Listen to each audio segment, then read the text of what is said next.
Julian's done a great job pulling it all together here.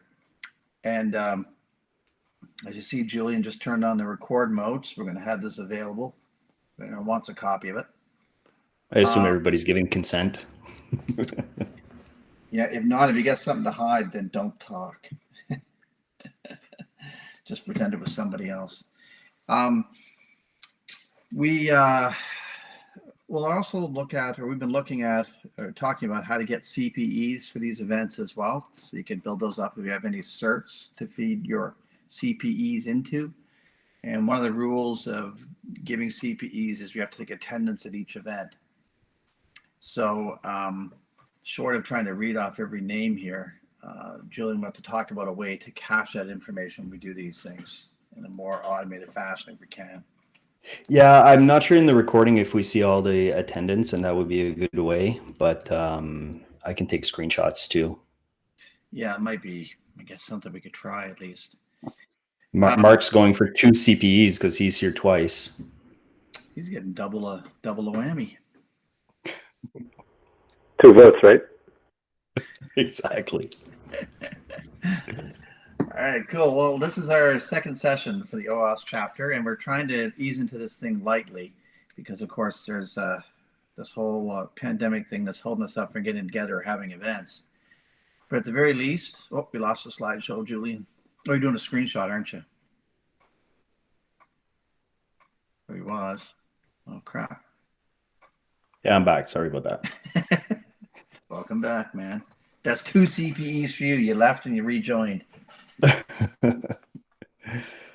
Yeah, so the goal of this thing, as you've probably heard in our last session, if anyone was on that session, on this call is really just to build up security awareness and some security knowledge transfer within our region for people interested in it.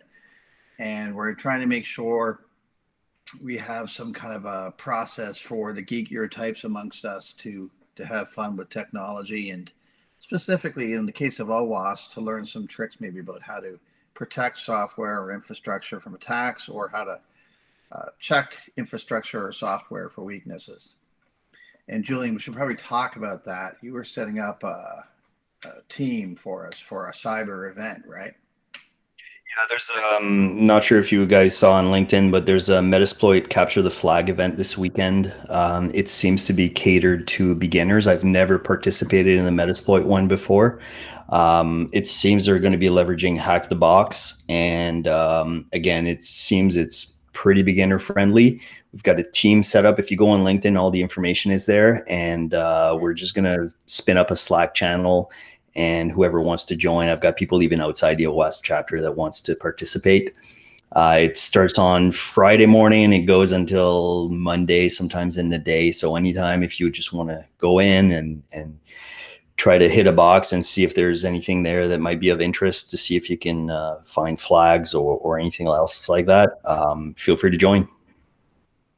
Great way to sharpen your skills and practice as well. And it's not just for offensive security there. You'll learn defensive techniques as well. And when you learn offensive, you'll naturally figure out what you should protect in your own realm from those types of attacks. On that same subject, Try Hack Me just came out with their advent calendar. It's one challenge a day, and they're pretty fun. They're very beginner friendly, and the people that are putting the challenges together, it's a different person every day. They actually spin up a video and they walk you through the challenge. If you don't want to do it, try it on by yourself. They'll just walk you through every steps. Lots of fun. I did the first 2 days, and it's pretty cool. It's nice. Lots of cool prizes too, Julian? Yeah, there's a lot of prizes. I think there's, well, it's $13,371, and if you can do the lead speak, you'll understand what that means. But yeah, there's over $13,000 worth of prizes, including access to penetration testing with Kali Linux and the OSCP voucher. There's 5 of those to give away, so definitely a cool little event. Yeah, that's worth the effort. That's awesome. If you have any questions about these events as well, I think we have our emails at the end of the slideshow, right, Julian? No. Oh, I'll post it on the OWASP chapter. I'll post it on the OWASP chapter website.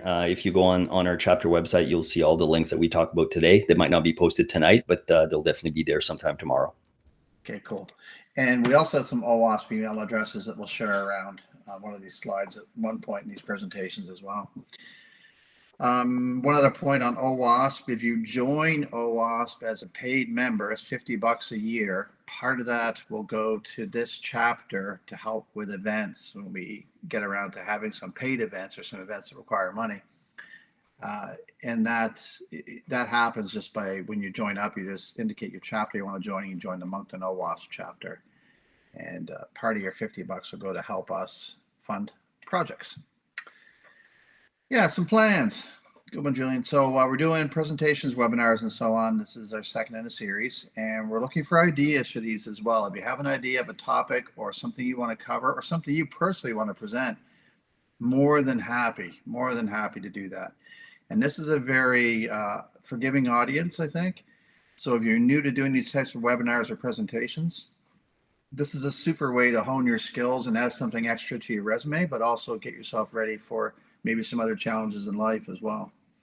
So definitely think about ideas you want to have covered, or if you want to cover a topic yourself, just let Julian know or me, and we'll work with you on that.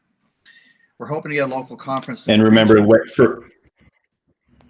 for presentations, you get CPEs too. That's right. Yep. Every time you present, you earn CPEs. We're hoping to have a local conference, of course, in person once this crazy stuff is done here. And in the meantime, we'll do a virtual event of some sort, a conference where we can set up something online and have kind of a multi-hour event. And we're looking to get sponsors in the future too. So our next slide, Julian. Oh, there he is. So there's been a whole lot of activity, as we've probably all heard in the geeky news and in the hacker news lately, due to work from home and work remote activities. Has been targeted attacks that have been phishing based, and some have been successful. We talked about one in our region in the last presentation. There's been others in our region as well, which we can't really discuss on here because they involve some clients we've been working with. But this is happening real time, right down to our doorstep. Even with organizations you wouldn't think would get attacked, they're getting attacked. And a lot of this stuff is off the shelf kind of attacks you buy or rent. So it's not normally complicated types of attacks, but some of the toolkits that are being made available now and the delivery mechanisms are nastier strains of Trojans or other similar types of hidden attacks that are deployed through the phishing attacks. So the fish isn't the point, obviously, as we probably all know. The fish is just the entry point. Once you get in with the fish, then you can deploy your product on the inside of someone's network. And this is what we're seeing as the MO for a lot of these attacks lately. And this is happening globally as well, of course.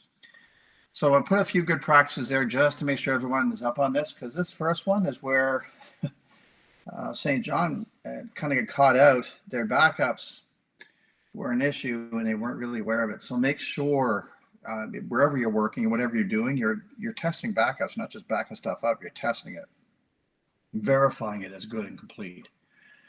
And if you can encrypt your backups, that's a good idea. That won't necessarily save you from ransomware, because ransomware will encrypt whatever it finds anyway, or try to. But it can protect you from data exfiltration, of course, or from loss of data if you're storing the backup information in a different location. And make sure you've got phishing awareness training happening and emails going out telling people in your organization, reminding your security people in your organization, whatever, that this is a big risk. It has to be stomped out as quickly as possible, because this is causing mayhem right now. And to make sure passwords are changed regularly and never reused. That's a good one too, because in one case last year, a phish was successful in an organization, and that person had used the same password on a few different locations, and the phish just went from account to account, the attacker using the same username and password. So make sure that that kind of mantra is communicated around. Some stuff happening worldwide. You probably all heard about this guy. He's in Canada. Former anonymous members come forward and vow to expose the QAnon founders and all their activities and all the active members that are promoting all the fake crazy news out of QAnon. And he's doing it partially out of guilt because he left Anonymous after becoming disillusioned with it. And he did some things while in Anonymous that were kind of stupid. Didn't make him very popular. But he's now out. He's outed himself. He's come out and given his name, his identity, and all that. And he's on the hunt, which is good to see, I guess. 2FA bypasses happened in cPanel web hosting software that came out this week. And of course, cPanel is involved with millions of sites. So this is a pretty nasty situation. It was published. There's been some patches to fix it and so on, but we all know about patches. You're only good if you've actually applied them. So there could be some weaknesses hanging around out there with this risk. And there's been a Java threat published as well about malicious NPM packages that were caught installing remote access Trojans. It was in the code. So there was also some fixes for that release, but of course you have to be aware of those. So that's some I saw a news article today around Docker containers too, around a lot of public Docker containers that I think it was like almost 50% of them were insecure, and they found thousands that were actually malicious. So something to really think about. Yeah, they're putting the nasty attacks out there in packages you'll download or reuse. It's a rotten way to get you, but it works, I guess. I mean, we're all good security people, so our systems are secure. So they're trying to find less technical ways to get in, like phishing and getting you to download some malicious software. So yeah, it's pretty interesting to see what's going on in the world today. So are we good for our presentation, Tony, and present to each other? Yep. Touched on everything you wanted to do. Okay, we won't spend too much time on here. I know there's a couple of new faces, but I'm sure you've most likely listened to the first presentation. So I'm Julian. I'm co-leader of this OWASP chapter. I'm application security engineer at IntroHive, and just newly incorporated little company that I use to do a little bit of consulting work called BCK Security. If you wonder what that stands for, it means between the chair and the keyboard. So I thought that was pretty funny. A couple of certs, a couple of things that I do for volunteer work. Apparently, Poli is going to open on December 11th. I don't know how that's going to happen, but yep. Spoke to the patrol leader today, and they're making snow like crazy, and they all bundled it up under tarps and everything else to protect it from the snow, and they're going to take the groomer to put it back out on the mountain. So never know, we might be skiing soon. Jeez, that's a feat. CH exam planning, I did I took the version 11 of the CEH exam on Sunday. It was a beta exam, and it was just to test out some of the questions. The exam's not ready. There were some questions around cryptography where they went really, really deep. You almost needed to have a master's degree in cryptography to really understand what was going on in the question. So I don't know how that question made it through, but it was pretty interesting. Don't know if I passed or not. They don't give you a score. That's cool. I was wondering about that because I know they've been working hard on that new exam and new course. Interesting. All right, Tony English. I'm the other co-cheese guy in the OWASP chapter, and I'm currently VP IT Risk at Butterfield Bank, and I have my own company as well, Bot Security Solutions Inc., which I also use for some small outside consulting stuff. Always good to keep your hand in a couple of pots. You never know what's going to happen. And I've got a few certs. That's a couple of them there, and working on an IT security committee for the Canada Standards Council, IAPP CERT committee member, a board member. I'm on a bunch of other stuff too. I'm in Cloud Security Alliances committees, and work on ISC squared stuff. So anyway, it's a busy time. Yeah, it's been busy. So last time we did presentations or everybody presented themselves. We might not want to do that this time. It might be a bit longer. But if anybody on the call here today wants to talk about either career opportunities at the companies you're working for, or if you're yourself looking for a new position or anything like that, then feel free to take the stage. I'll start. I used to work for Mariner Partners. Mariner Innovations is always looking for security people. So if any of you is looking for work in the security field, or if you know anybody that is looking for work, you can talk to me. You can you can send me a message. I'm sure Carlo would like to talk to you. He works over at Mariner. So great company to work for. And if you know anybody working, whether it's infrastructure or even on the security side, let me know. Tony, are you hiring? That's coming, man. I'll give you a heads up that there will be more jobs coming in the Halifax area, and the current market in security, especially, is moving much, much faster towards remote working. I'm still seeing some organizations that are obstinately trying to avoid it and trying to make you work at an office. But a lot of companies have wised up and realized that working remotely is more economically beneficial to the organization as well, because they don't have to pay office space. They don't have to get you, comfortable in the office with coffee machines and all that stuff. You are at home or wherever you are. You're not in an office. So there is a surge coming, a few positions opening up in Halifax within the next few months. I've seen a little bit of movement already. And there's some national stuff happening too for hirings, mostly because of COVID times, because everyone's realized security has become more important. So keep an eye too, because I share stuff on my LinkedIn account whenever I get job notifications.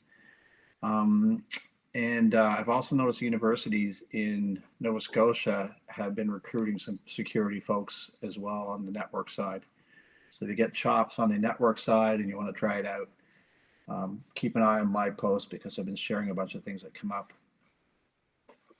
I saw NS Health was looking for a cybersecurity director. That might be a position that needs a whole lot of experience, but that was interesting to see.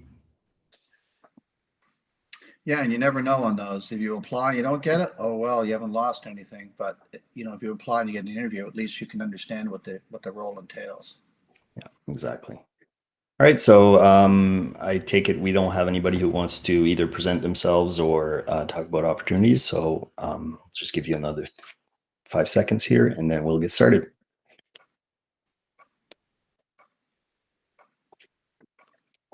Somebody's clock is ticking. That's pretty cool. That's mine. I should mute my friggin' microphone. Well, that was perfect. I counted 5. That's the hands of time reminding me I got work to do. Every time. So I've got 40 minutes to get through this. It's not going to take 40 minutes. The second half of the OWASP top 10 is a lot more self-explanatory, I would say, except for one, which is a bit more complicated. But so we'll have a lot of times for questions and discussion at the end. If you missed part 1, you can go to the chapter website. That's where part 1 is. The recording for part 2 is also going to be there, including links and whatnot of things that we're going to talk about throughout here. So, and we should also mention, Julian, if you want to jump in any one of these points as we cover them and ask questions or give examples or share a story related to it, definitely do that. Absolutely. I might have 20 minutes on this, and that's going to leave another 20 minutes. So feel free to bump in at any time. So just a quick reintroduction. The reason I'm doing this presentation is not to do a deep dive inside of the OWASP top 10. If you want to do that, you can do that on their website. I really want to do an introduction or a refresher on the OWASP top 10. And just to make people aware that they're there. It's the low-hanging fruit most of the time with web application security. It's the stuff that's the most common, and it's the stuff that we should know how to protect against or even attack if you have a interest in doing some more offensive stuff, ethically, of course. So the OWASP top 10, it represents the most critical security risks to web application. There's a website, everything's in there. Most of my slides are copy pasted from the website itself. I will not read all the slides. It's just to show you what's on that website. When we talk about remediation, I'm just looking at the really high level ways to protect yourself against these. There's a lot more on the website, and I highly recommend going through and looking at them. So what are the top 10 security risks to web applications? We've got the 5 here, the first 5 here that are grayed out because we covered them in part 1. And we're going to go through the second part today, which are security misconfigurations, cross-site scripting, deserialization, components with known vulnerabilities, and insufficient logging and monitoring. So let's go. Again, like I said, self-explanatory, security misconfiguration. A lot of times, people will install a web application, whether it's a content management system like WordPress or a server like Tomcat or any of the stuff that's out there on the web. If you do it from scratch, most of the time there's going to be installation of default files, and those default files will have examples on how to use the code, and there might be ways in there. There might be default username and passwords in them. CMS, especially a content management system, they can be very misconfigured easily, even by default. And some of the things that I recommend to do on if you want to make sure you take the very basic install that you can, and then you add to it instead of doing the most complicated install or the most bloated install and then start taking stuff away. Just start off basic and add on top of it if you're trying to do stuff that modules or plugins or anything else like that are going to do. Pre-install virtual machines, we just talked about it. Containers like Docker containers, they might come with code that's in there that's malicious on purpose or just plainly misconfigured. So we just really need to be careful. Automated scanners are great. You can scan them, look for open ports, try even fuzzing some of the directories to make or folders, or even go, I mean, if you have access to the server, you can look at the directory structure to make sure that there's nothing there. So, I mean, what can you do? It's human error, or it's just bad misconfiguration from the start. If you're a web application developer, just make sure that stuff like default passwords don't exist, that you actually prompt the user for the password instead of putting in one by default. It's a lot easier. If you're deploying a whole bunch of these at once, if you're deploying 5 or 6 or 10 or hundreds of Tomcat servers, just have a checklist, a system hardening guideline. If you don't have one, there are some available online. This, and then you can say, I'm okay. Remove any unnecessary features, components, documentation, samples. Documentation is great sometimes because you can fingerprint what version it's running and then look for exploits for that version. You got a little bit of choppiness in Now, your audio, Julian. just because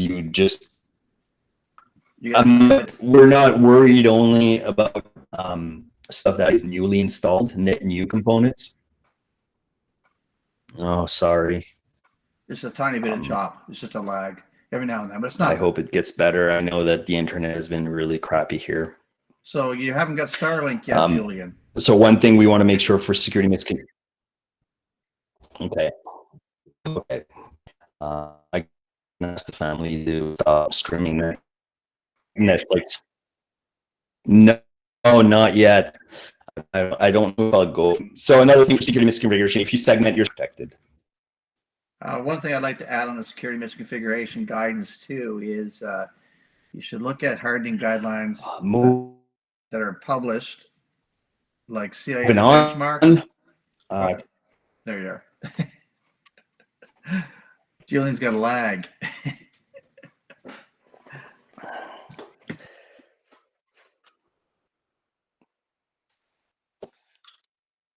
So, Tony, you were saying CIS guidelines. Yeah, absolutely. NIST, SANS, there's a whole bunch of people online that actually publish these. So moving on, you guys can still hear me, right? It's better now. Okay, perfect. Yeah. So cross-site scripting, basically injecting code into forms and whatnot. Most of the time it's JavaScript code. What can you do with cross-site scripting? You can steal cookies. You can redirect people to your website. You can do all kinds of nasty stuff. There are 3 types of cross-site scripting vulnerabilities. 2 are pretty moderate. 1 is severe. Anytime that you have a stored cross-site scripting. So the difference between stored and reflected is if there's a search field and you put in code that gets interpreted by the application, it's just going to kick back in your face, and you're going to be able to run some code. So if you want to attack somebody, you need to get them to click on the link, or you need to get them to do some user input. Stored cross-site scripting is when you inject code inside, let's say, a comment field. Then everybody who goes in and visits that page, that code gets executed on their page, and that's a lot more, as you can imagine, that's a lot more severe in the sense that you can steal cookies, you can do all kinds of stuff where your script might, call a function to send that cookie over to a website that you own. So this is probably the most prevalent issue that you find online. It can be hard to protect against, simply because there's so many. You can sanitize your input in your input field as much as you want, but there's always ways around it. There's all kinds of libraries, frameworks, and stuff that can escape cross-site scripting, but it can be hard to protect against. So it's all about input sanitization in this space. You can, even if stuff is being sanitized, you can sometimes escape the context that you're in and actually get the code to be presented somewhere else on the web page. We can work through this in a workshop. I always have a hard time explaining cross-site scripting, simply because you kind of need to see it in action to really understand it fully. Unless somebody has a much better way of presenting it than I do. I'll take that as a no. So moving on, number 8. This is the one that's a bit more complicated: deserialization, or insecure deserialization. The exploitation of this can be difficult. If anybody of you has ever worked with WISO serial, which is a kind of a script that facilitates doing Java deserialization, the commands will span sometimes 4 or 5 lines in your terminal. It's just it's not pretty. But the reason it's included here is that because the consequences of having this being exploited can lead directly to remote code execution. And we've seen it in the wild quite a bit. So what is deserialization? If you're a developer and you know PHP or Ruby, it can be called marshalling or pickling. Basically, it's taking user input, or any input in this matter, but the one we're really worried about is the user input, because they can change it, but it serializes it. It puts it into byte in a kind of a stream of bytes and stores it in a database. And then when it comes out the other end, if you're trying to display it or whatnot, you need to deserialize it. The problem is that it's almost impossible to sanitize or to check when it's being deserialized, because you have to have the full code before you can actually check it. And by that time, it's too late. It's been executed on your server, and you've been breached. We all know about the Equifax breach. This was this insecure deserialization in the Struts framework. That's how they got in. So yeah, it can be very nasty, and I really love the way on how to prevent this. And I don't like to read on my slides, but I'll read this one. The only safe architectural pattern is not to accept serialized objects from untrusted sources. So basically, just if you want to protect yourself against this, just don't do it. If you do need to do it in your code, absolutely, for whatever reason. That second point I don't like, and I'll explain why. The third point is the way to do it is just isolate, and when you deserialize it, just run it as in a sandbox before, so that it doesn't have access to your full server. The reason I don't like integrity checks is because that really only protects against man in the middle. If you're doing an integrity check on something that is insecure, I mean, when it comes out, it's going to be insecure anyways.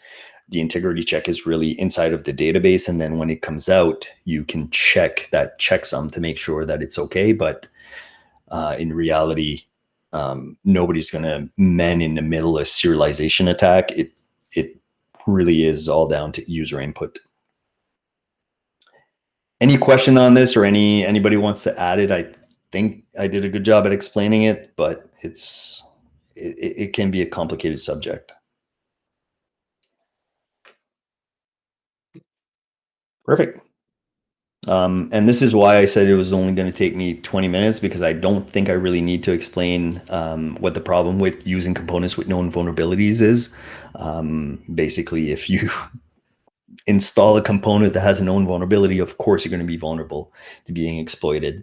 The issue is that I was looking at a project just earlier this week, actually, and I was looking at the dependencies of all the JavaScript libraries and whatnot that was installed in the code that wasn't controlled by the actual developers.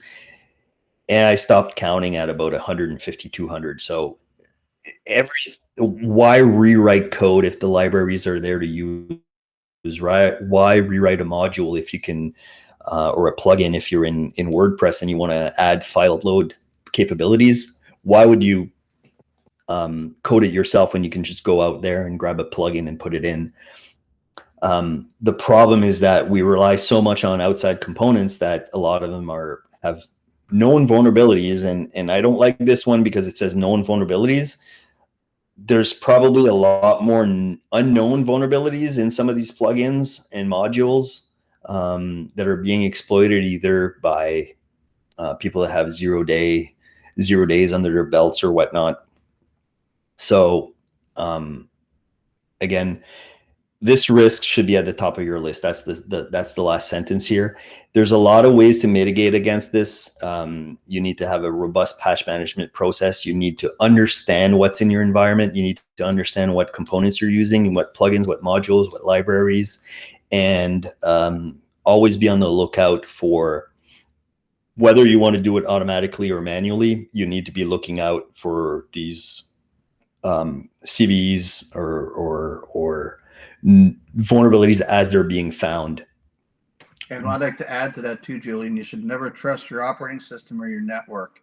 Make sure that the people responsible for those are keeping those up to date and patched as well. Because you can make a nice Maserati, but if you park it on top of an old Ford and try to drive around, it ain't going to go very well. So make sure that the discipline of patching, fixing, updating, and looking up CVEs applies to everything in the environment in which the software or the product or whatever it is you're doing is running. Yeah, absolutely. Especially in these bigger organizations where you have a team that does all the infrastructure stuff, and then they just present a server to you, and then you deploy your code on it. Just make sure that if you're in a team that doesn't really handle those servers, make sure that the server folks do have hardening guidelines, that they do the patching and everything else. There's a lot of moving parts in today's technology, and there's a lot of vulnerabilities. So you just want to be patched as much as possible. And wow, 3 minutes to go for my 20 minutes. Again, another one that's self-explanatory: insufficient logging and monitoring. If you don't know you've been breached, how can you respond to that breach? You do need to log, do need to monitor. there's a stat here, and I was gonna look it up. Maybe Tony has more data on this, but this is pretty old. It's 4 years old, and in today's world, that's ancient. But in 2016, identifying a breach took an average of 191 days. It's been reduced to an average of 162 days now, but Okay. that's not much better. No, and the trend in the industry that's interesting is that a lot of times when you're looking at ransomware attacks, is that the people that are actually getting initial access to your systems, they're not the ones that are deploying ransomware. They'll actually sell that access to another group, and then the group decides what they want to do, whether it's deploy ransomware or do crypto mining or do whatever else. So it's a whole industry out there now. So these 162 days that your attacker is in your system, they're probably out there trying to sell access to your systems and see who's going to be ready to pay.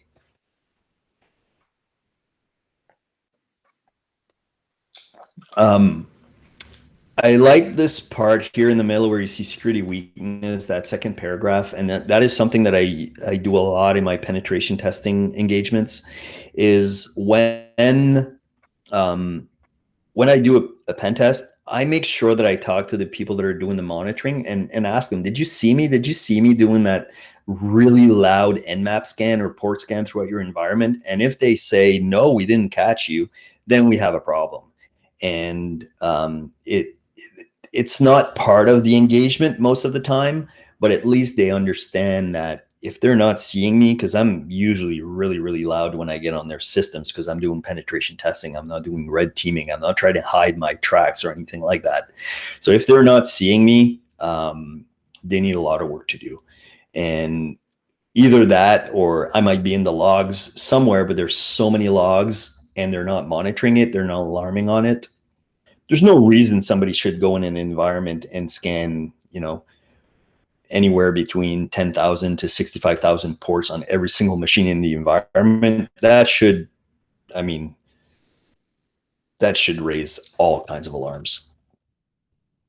So we like to call it purple teaming. You've got the red team attacking, the blue team defending. So you add the two together and it becomes purple.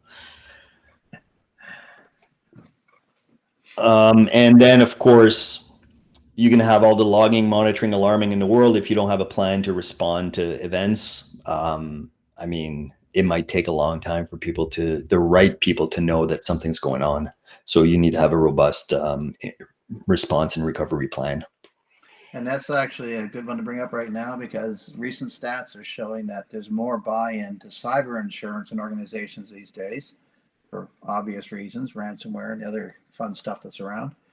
But cyber insurers today will audit you and they'll ask you questions and they'll feel very familiar, familiar questions. They're from NIST and they're from ISO 27001. They're checking to make sure you have things like an incident response and recovery plan. And in the case of our newly upgraded National Privacy Act, PIPEDA, and provincial acts which are being upgraded to follow suit, and all the international stuff, including the New York Shield Act, which actually affects us. If you happen to have a client from New York State who's in your database, you're covered by the New York Shield Act. All those require that you have an incident response recovery plan that you can evidence it. So it's a very good idea to build that into your planning when you're doing software development lifecycle. You should have some kind of indicators in there that you can provide or something you can track to help feed incident oversight. Things like metrics or KPIs, or there's expected behaviors and unexpected behaviors, like a certain amount of processes per second, or a certain amount of data traffic should be coming and going, or certain ports should be used. The other stuff that you see that goes beyond that good baseline would be stuff worthy of an incident investigation. So think about baselining your tool set. And that's where, as Julian mentioned before, it's a good idea to have that database, that record of what tools you're using and what versions, how you're putting them together in the environment. For example, if you've got virtual machines running, you're relying on VMware or some other product to do that, or you're using specific types of operating systems, all that stuff should be in your catalog of known good stuff. If there's anything else that appears and that's not good and it's something that shouldn't be there, it's an abnormality that can be investigated. So that can help a lot too with incident management recovery. And not only on the security side, I mean, if you have a server that's going crazy at 100% CPU utilization, then even if it's not a security event, you obviously really want to know about it because your systems might be lagging, the user experience might be lagging, and you're just going to have clients that are not happy, whether they're internal clients or external clients. So having that monitoring in place is not only good for security. So if you're trying to sell it to whoever's signing the paycheck, you can say it's not only for security, it's also just to make sure that the systems are running correctly.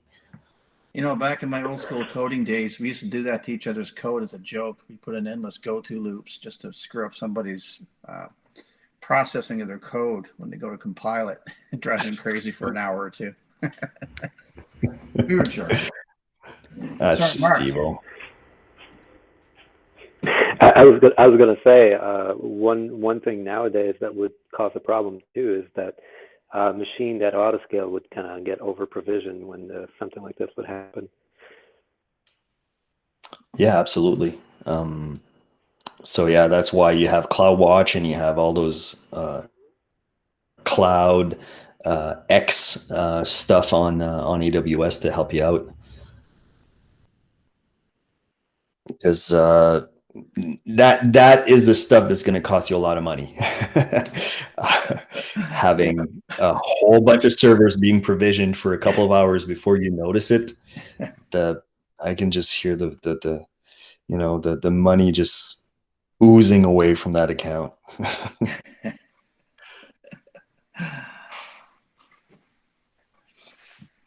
So I think that's it.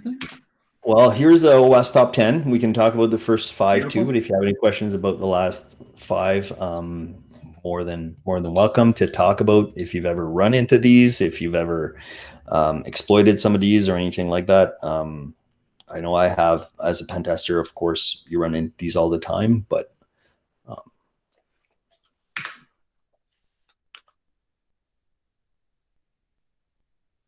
it's a pretty short presentation. So it's not really a question, but I'm sure you guys probably already know. Try Hack Me has a OWASP top 10 room on their site, and it's for each one they give like a little blurb, a little information about it. Then you jump right into the practical. So I just think it's a nice way to supplement with what we learned here in these last 2 meetings. Yeah, absolutely. That's really cool. Yeah, I'll be honest, I wasn't aware. I've been mostly on Hack the Box. I haven't been a lot on Try Hack Me, but I'm trying to play around with it a lot more these days, and I'm really liking what I see. Yeah, it's a great platform. Maybe that could be something that we could run through next time if anybody wants to take the lead on that. Jay, did you finish that room? No, I'm actually still going through it, but I can kind of put the pedal to the metal there and try to finish her to go along with the Christmas Advent.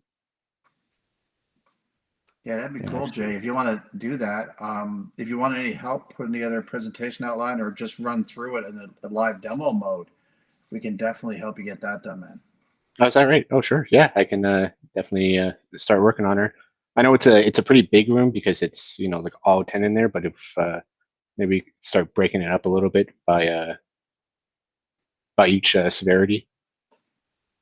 Yeah, absolutely. Yeah, because I mean, again, insufficient login, you're not gonna be hacking anything with it that Right. much, but yeah, some of the interesting one like deserialization or cross-site scripting, some of those are pretty interesting.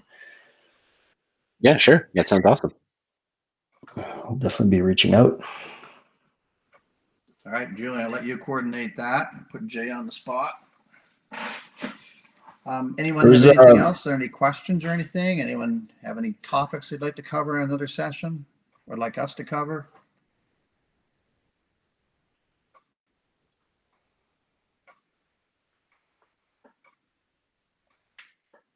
All right, Julian, do you think we'll have time to slip in another session before the big guy comes there? I would think so. I haven't really thought ahead that much. I'd like to get something in. Well, if we can slip this thing in with Jay, that might be a good one to have available for people to learn about over the Christmas break, they can go in and play with it. Yeah, absolutely. And I'll reach out to Jay. We'll put something together. I can help out with that too. That would be very, very cool. Yeah, that sounds great. Do more hands-on stuff. Yeah, we'll let Jay host that one, just because it'll give him good bandwidth. You're in town, right, Jay? Yeah, we actually we were up in I don't know if you know where San Josef is, but we moved to Riverview, so now we actually have fiber op rather than ExploreNet. Cool. That's good. Yeah. Yeah, and if you haven't been watching the news, gang, the Starlink system is online in Canada, and there's been a few people in Canada using it, and the speeds are pretty good if you're out in a rural area. I'm told it beats ExploreNet for sure, and most other remote internet access processes.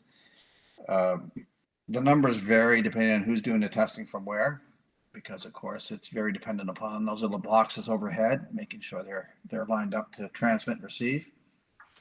But the prices aren't super cheap, but they're not too bad considering the options out in rural areas. It's pretty damn good throughput for the price you pay.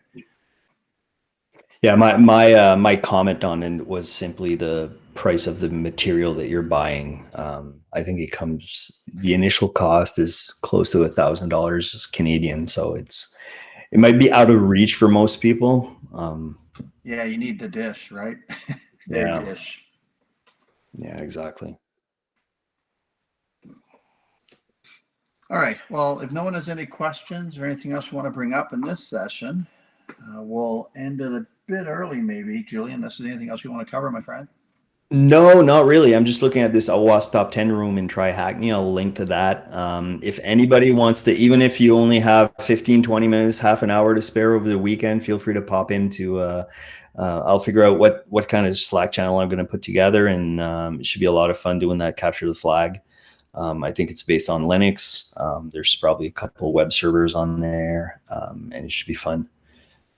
I think there's 1,000 teams. It's already full, so it's going to be pretty big. Another thing that comes up every year, which might be a bit more complicated, but it's a lot of fun, a lot of learning, is the SANS holiday hack, I think they call it. That one's always fun. They just for the story, they have this little story around how Santa loses something, and then you have to walk around and hack the system.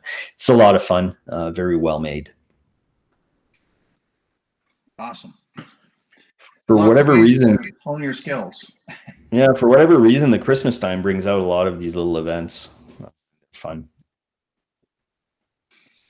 All right, cool. Well, look, again, keep on track with our LinkedIn feed. And if you have questions in the meantime, you can ping us on LinkedIn. I'm under Tony English, and Julian's name. Because I've had a few people searching my real name, Anthony, but I'm not under that name. And definitely look at the OWASP LinkedIn feed as well and keep up with that. And if you get a chance, as Julian says, try it out this weekend. It should be pretty fun stuff. All right. Thanks, everybody. Thank you very much. Thank you. Thanks, guys. Thank you very much. Thanks, guys.